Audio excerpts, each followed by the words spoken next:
सांगा ना. तसंच अजितदादांच्या बाबतीत. आणि मग अजितदादाही कामात त्या ठिकाणी वाघ आहे. शिंदेसाहेब तर रात्रंदिवस काम करणारा नेता आहे. मग त्यांनी त्या ठिकाणी मेहनत घेतली, लोकांमध्ये गेले आणि लोकांनी दाखवलं ना की पक्ष कोणाचा आहे आणि जनाधार कोणाला आहे. मला आता तो विषय संपला पाहिजे.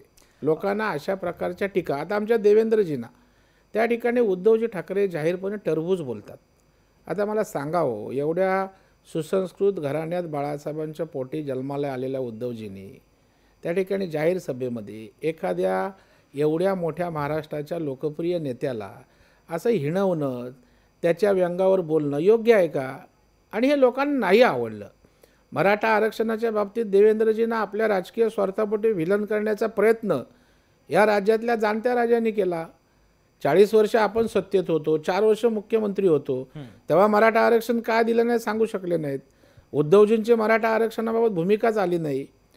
परंतु देवेंद्रजींनी ज्यांनी आरक्षण दिलं, ज्याने अण्णासाहेब आर्थिक विकास महामंडळ दिलं, सारथी आली, वसतिगृह दिली, सर्व काही देत आहेत, प्रामाणिक प्रयत्न करतायत, ते मराठा आरक्षणाचे मारेकरी खुनी असं जे केविलवानं चित्र उभं केलं ना, ते मराठा समाजालाही आवडलं नाही.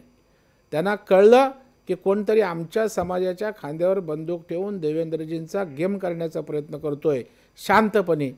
आम्ही मराठा समाजासाठी देवेंद्रजींनी सरकारने काय केलं सांगितलं. ही सगळी